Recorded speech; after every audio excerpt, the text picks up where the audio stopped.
when one side has decided that murder, killing, taking out your political opponents physically is an acceptable option, then that has to be the number one issue of the entire election. DOJ released an unredacted letter saying that there's a $150,000 bounty on the head of Donald Trump. So these are active threats, but still a lot of questions about Thomas Matthew Crooks, about how this situation was allowed to happen, and whether or not he had assistance in planning this operation. And it was a failed hit operation, and people need to understand that.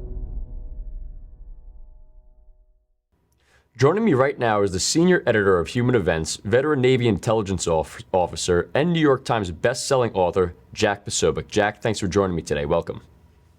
Hey, thanks so much for having me on again. Now let's begin with the new book, Bulletproof, The Truth About the Assassination Attempts on Donald Trump. First off, congratulations. President Trump just last week endorsed and encouraged everybody to go purchase it. This is the first and only preliminary investigative report on the Butler assassination attempt, and just before publishing, you were even able to include the second attempt on his life that took place at President Trump's West Palm Beach golf course. So without giving too much away, of course, what are some things you would want our listeners to know about the book as they begin reading it?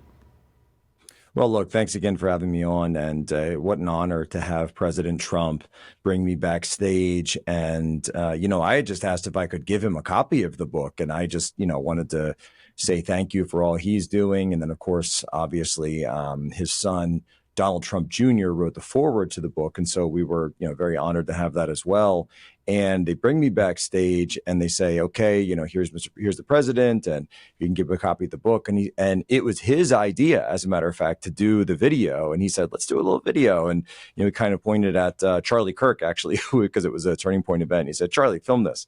And so Charlie goes and pulls his camera out and films this great video of us where he's, encouraging everyone to go check out the book. And really, though, it's, and I said to him, I said, Mr. President, I hate to have to write a book like this, but unfortunately, those are the times that we live in, such times as these. And, what's interesting is I've been in the course of promoting the book and, doing a tour now really for this and doing media. I've even come across people, believe it or not, who still out there believe that this shooting didn't happen. There are still people. I just did this whole interview in California with this guy who was, I don't know, he's kind of middle of the road, I guess. And he was open to these discussions. But yeah, they were asking questions about, did this really happen? Did it really occur? Did these things? I said, well, you go talk to the doctor, you go talk to the hospital report. And more importantly than any of that, go talk to the family of Corey Compatore, who left that rally without their father, without their husband, who went home, who I met when we did the second Butler rally on October 5th. So first was on July 13th. The second was October 5th. Go ask them if this thing was real, because I guarantee you it doesn't get more real than that, than the last words they hear from their father saying, get down. And a fire chief, because that's the caliber of people that you get when you go to a Trump rally and you see the VIPs. These aren't, this guy wasn't some, Daddy Warbucks mega donor. He was a volunteer fire chief for his local department. He'd been there for a long time. He was a veteran as well. And he was protecting his family. That's the caliber of people that Trump considers a VIP. And so the main thing that I think for anyone who, at least once you get beyond that hurdle of believing whether or not it took place, which, by the way, I can understand is a little bit tricky, because even FBI Director Chris Wray, when he gave his testimony to the House, lied essentially to the House when he said that it was shrapnel from one of President Trump's teleprompters that hit him in the ear, when we can all see the video. And I'm sure people have watched the video hundreds of times individually, that the teleprompters are perfectly intact. The teleprompters were never hit once. They would have been shattered if they were hit with a .223 round or 5.56 from an AR-15. They weren't shattered. Instead, it was President Trump. And of course, we have images of the bullet itself, just as it's just milliseconds away from striking his ear. And what we really need, though, and what we do come out in the book with are more answers, but still a lot of questions about Thomas Matthew Crooks, about how this situation was allowed to happen, who this person was, and whether or not he had assistance in planning this operation. And it was a failed hit operation, and people need to understand that. The same way that the West Palm Beach incident was again a failed hit operation, and the DOJ released an unredacted letter saying that there's a $150,000 $150,000 bounty on the head of Donald Trump. So these are active threats. That's what people need to understand. So we conducted our own private investigation. We don't believe the federal government. We don't trust the federal government. We decided to hire our own private investigators. They're licensed in Pennsylvania. They're going around doing the shoe leather reporting, talking to neighbors, talking to the restaurants that Crooks went to, going to the school that Crooks went to, going to the nursing home where Crooks worked. All of these various instances where we're even conducting a device analysis that goes beyond what the Heritage Foundation put out and actually connecting Crooks to other devices, some of which actually bear the signature or bear the profile, the signal profile of what we would consider a burner phone, a phone that's only active at certain times, goes dormant for days and weeks on end, then returns to activity on the day prior, the day of, and even the days after the shooting in Butler, PA on July 13th. And so for folks reading it, this isn't necessarily a political book. You could read this if you're not a Trump supporter. You could give it to someone who's undecided or the middle of the road or not into politics. But what it is it's a whodunit, because we're actually trying to figure out what went on. And yes, we do give the political context of the situation, but only so that people get an understanding of what the stakes are and the possible motivations of people that would want to take out a guy who's standing against the military industrial complex, who's standing against big pharma, who's standing against the big multinationals, the migrant operations that are going on in the country. He's got a lot of enemies out there, politically speaking, and a lot of very powerful, very rich entities would like nothing more than to stop the Trump movement and to stop his candidacy. And in the context of when it took place, people forget that this was just several days after, a couple of weeks after the debate, the disastrous debate with Joe Biden. Remember, Kamala Harris was still the candidate. It was before the great switcheroo took place. And this goes to show you that the mainstream media has their greatest ability is to make you forget, certain things happened. It is their story selection bias, we call this. And in the church, you'd call it a sin of omission, where they're just omitting certain stories and certain facts that don't fit with their narrative of conservatives being the fascists and conservatives are violent and comparing conservatives to the greatest mass murderers of history, when in reality, we know that the only person murdered during this campaign was a Trump supporter by an Act Blue donor. And Donald Trump himself has survived 2 attempted murders. Yeah, that's what I want to talk to you a little bit about, because if instead of President Trump, it was a Democrat candidate who was targeted, it surely would have been covered not only, differently, but also for a lot longer period of time. And they would have played it out all the way to election to boost the Democrat candidate, painting him as brave, heroic, and his election as a foregone conclusion. Now, we know how shameless the media is, and they're really just state media at this point, which is why so many alt media programs, such as Human Events Daily, which you host, continue to grow. But were you at all surprised at how quickly they moved off of it really was a truly historic attempt. I mean, he survived it, but it was really a historic attempt on a president. Were you surprised to see that, or was this the status quo in terms of the media coverage, in your opinion? Well, I'll put it this way. I'd say I was a little bit surprised, but certainly not shocked, because what you saw not only in the time they took to move off of it, but also look at their reluctance to cover it in the first instance, and their attempts to claim that it was not an assassination attempt, when anybody watching that video with even a little bit of firearms experience knows exactly what that was. Keep a CNN with the headline, "President Trump falls off stage after loud sounds." Pops go off from NBC. Pops going off at President Trump's rally. President Trump collapses. There's actually I think it was MSNBC. President Trump collapses on stage mid-speech. And so you saw this narrative. By the way, we saw this again with the Ryan Wesley Routh shooting, or attempted shooting, there in Palm Beach, where it was gunfire erupts near where President Trump is golfing. Okay, gunfire erupts. And then there was this source to CNN that said, oh, well, we think this was some criminal enterprise that was going on. It was a South Florida thing. It happened near his golf course, but it wasn't on his golf course. Well, it later came out that the gunfire that erupted near where Donald Trump was golfing was a Secret Service agent firing at a would-be assassin.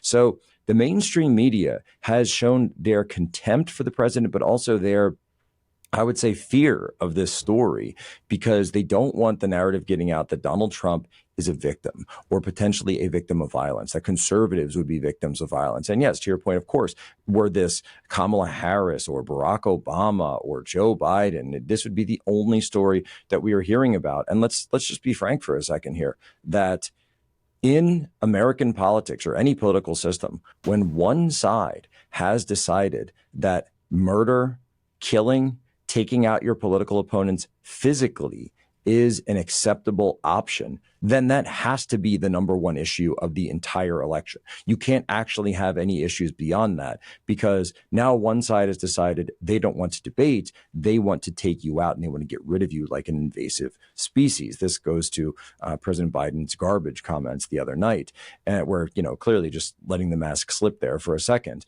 that is how they view conservatives. This actually was the thesis of my previous book, that this is exactly what they think of all of us and our families. And so for folks out there who are trying to understand this, when you get Bulletproof, it will give you the facts and it will give you the details that the mainstream media will not talk about, to make sure, and hopefully the book does well, because what we're attempting to do is not only do we want to keep the story alive, but we also want to learn the truth about what's going on, continue our investigation, release new versions of the book, new reports to come out, continue the private investigation, so that we'll be able to release that, whether as updates to the book or, possibly just release it on social media, some form such as this. Actually, I'm a little bit laughing now because I've been recording the audiobook. And so one of the comments I got in from the last book was, hey, Jack, we really want you to do that audiobook. And as I've been recording it, I'll be going through. And so the way it works is you have to put your manuscript in as soon as possible so they can physically begin printing it.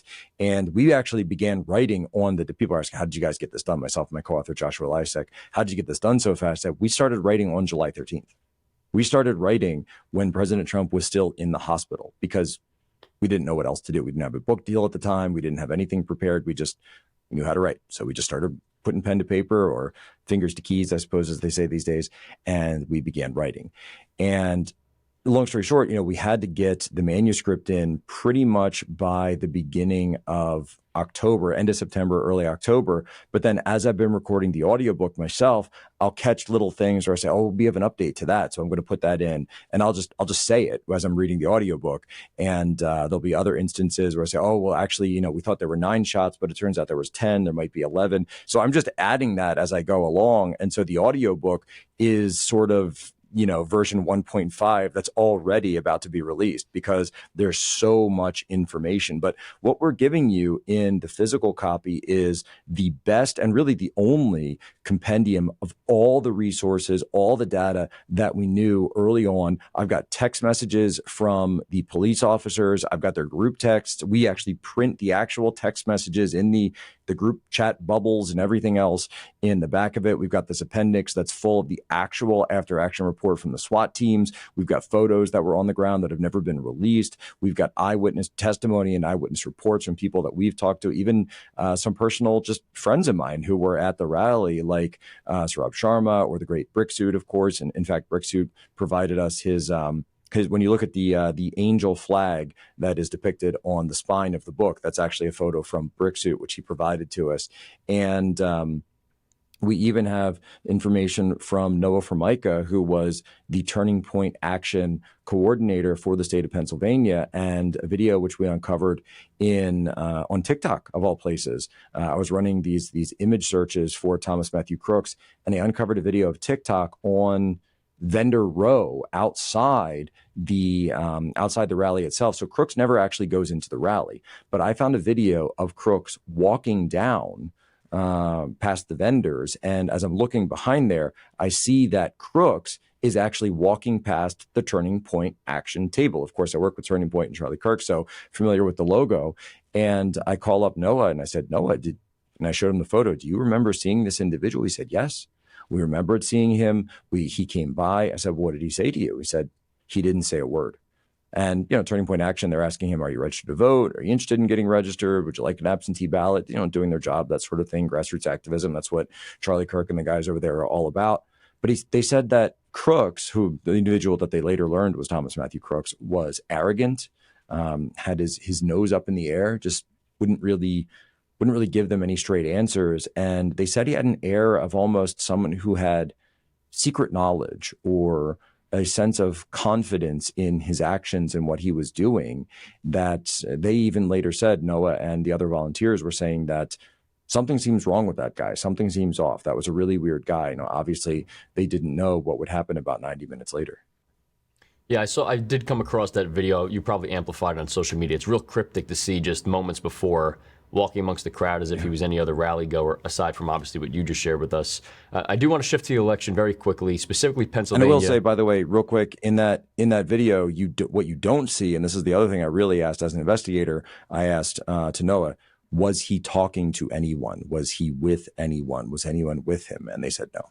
Well, it's very strange for someone. When you attend these rallies, I've seen you at a few of them. You know that it's a group, really a group thing. People show up. It's almost like going to a concert. It's very odd. I couldn't imagine going by myself. It seems off. And usually when people go, they've got family members, they've got friends, they've got they got their ride or dies, they got their buddies hanging out with them. So it is actually kind of unusual to see someone attending by themselves to begin with, which is I think one of the reasons that they noticed him and really took note of the individual even before they saw the way he was acting.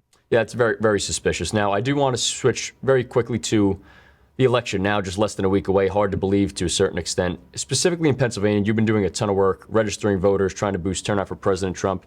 But despite all of that work, we're already seeing reports of election interference, potentially fraud in so many counties: York, Lancaster, Bucks County. Now, just yesterday, there was a ruling that allowed early voting to be extended after voters were denied. But what so many people are worried about is that these are just the schemes that have been identified. What about the ones that haven't been identified? I mean, I'm somewhat concerned about that as well. They certainly exist. There's no way that we could catch all of them. Do you think these schemes are a result of incompetence or are they deliberate? And I also want to get your take on where Governor Josh Shapiro fits into all of this. Oh, little Josh Shapiro, my best friend in Pennsylvania. So here's what it comes down to is they're going to do everything they can to stuff as many dirty ballots as they can into the system. We know they've been doing that because it really goes all the way that a lot of this is coming back. When you just mentioned in York County, Lancaster County, there's actually going to be one dropping. I'll just say it here. There's going to be one dropping later today or possibly tomorrow in Erie County, where we've seen another one of these instances of just bad registrations going in. And what it is this was a program that was set up by the Biden administration with Biden bucks to reach out to what they call marginalized communities. It's always marginalized communities. And essentially they're going through low-income areas with these clipboards and with these registrations and reaching out to separate organizations. This is very similar to the Acorn scam that we saw all the way back during the days of Barack Obama, that of course James O'Keefe was famous for exposing all those years ago. That what they'll do is they'll put in the fraudulent registrations because the way they get paid is they get paid by how many voters they register. So you'll have these contractors and subcontractors running around in places like Lancaster, York, Erie, Philadelphia. And I'm just talking about PA, but obviously you can replicate that for the other states: Detroit, Milwaukee, Atlanta, Las Vegas, et cetera, and Charlotte. And so you're looking at a situation now where you have a lot of bad ballots, or at least in this case, it was bad registrations. So we don't believe that any ballots were actually issued for these registrations because they were picked up. Look, and you just mentioned something in Bucks County, right? So what we did in Bucks County yesterday shows actually that this isn't 2020 anymore, that Republicans are on the ball, the Republican campaign is on the ball, and the lawyers have now upped their game and really been let off the leash in a way that they were not in 2020. Because the dirty little secret is, whatever you want to expose, whatever ruling you want to get done, it has to be done before 5 November. No judge in America is going to overturn a presidential election. It's just not going to happen. So take that white whale and put it up on the shelf, because it's never going to be there. You got to do the work beforehand. And it turns out that's exactly what we're doing. And we are up on these people, whether it be Bucks County, Pennsylvania, or anywhere in the state. Look, we got Elon Musk on our side now. He's putting a major focus on Pennsylvania, which has just been incredible in terms terms of resources, and really just beyond the obviously financial resources that Elon Musk has, his celebrity and his ability to provide and elevate a story very quickly if he posts it to his X, and then just allowing the distribution channel of X to go out so quickly, is those videos, which probably shouldn't say this too much, read too much into this yet. You mentioned Josh Shapiro. I'll just say that those videos are on Josh Shapiro's desk right now as you and I speak, even though he's not in the state. He's in New Hampshire right now, where he's campaigning for Kamala, or is he campaigning for himself for 2028? I'm just not sure what he's doing up there in the Granite State the week before an election in a massive swing state like Pennsylvania. Kind of funny how that works.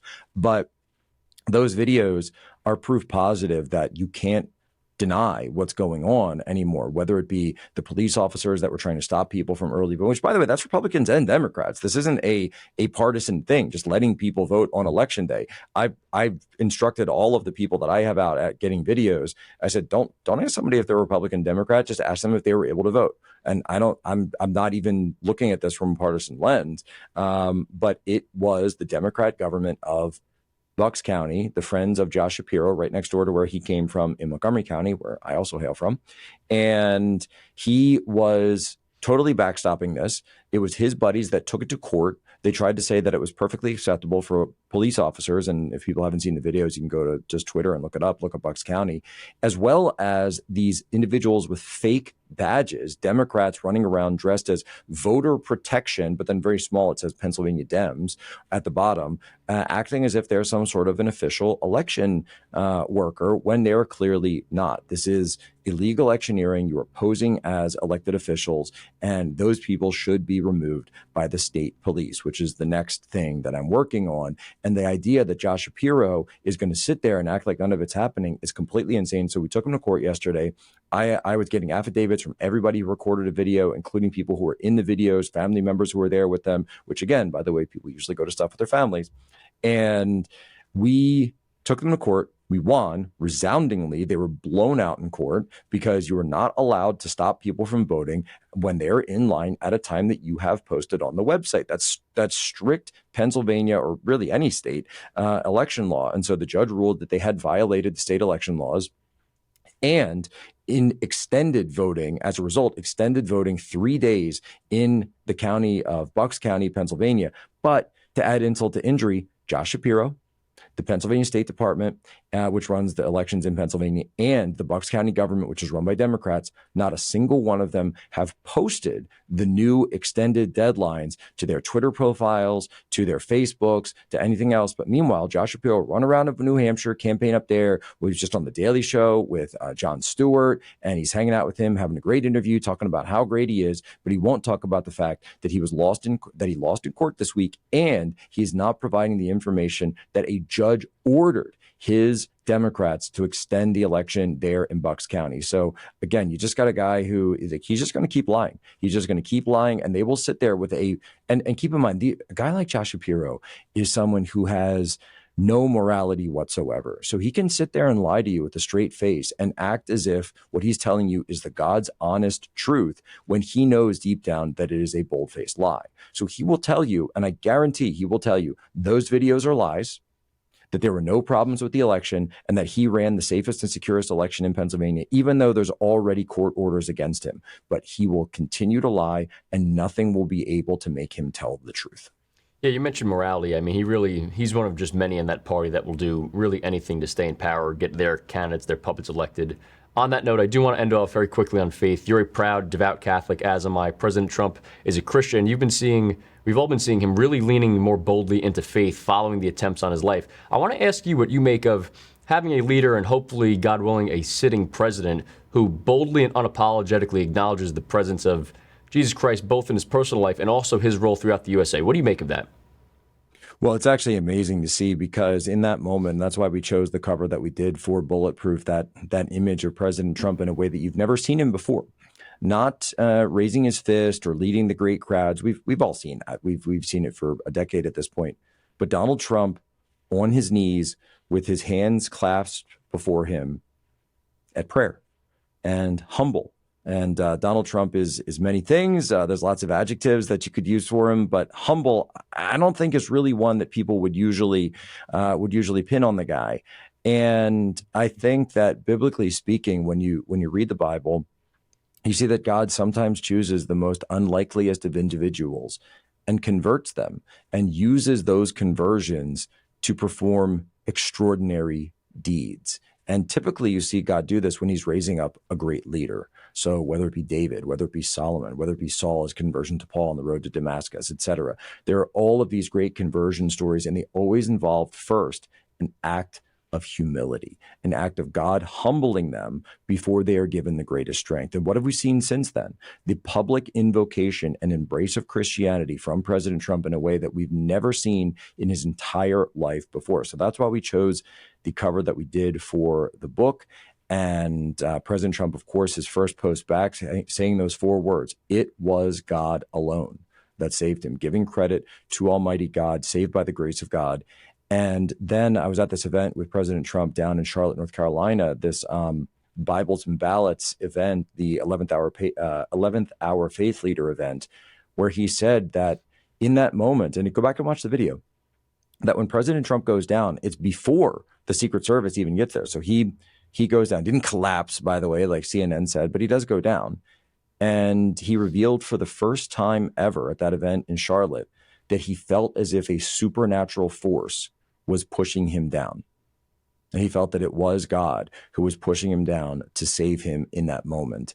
And I think that for Christians, for believers out there, knowing that we have a president or a candidate that has been ordained in many ways, we can't understand it, we can't explain it, but no one will ever be able to tell me that we did not see a miracle that day worked before our eyes. And it's up to us to acknowledge it and to not question God's will, but to follow it.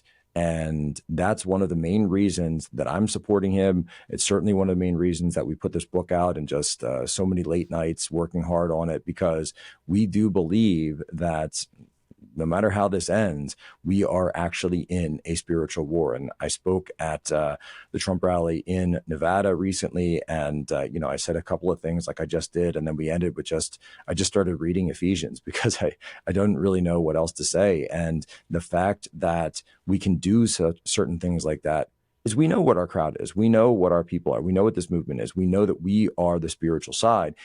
Who do they stand for?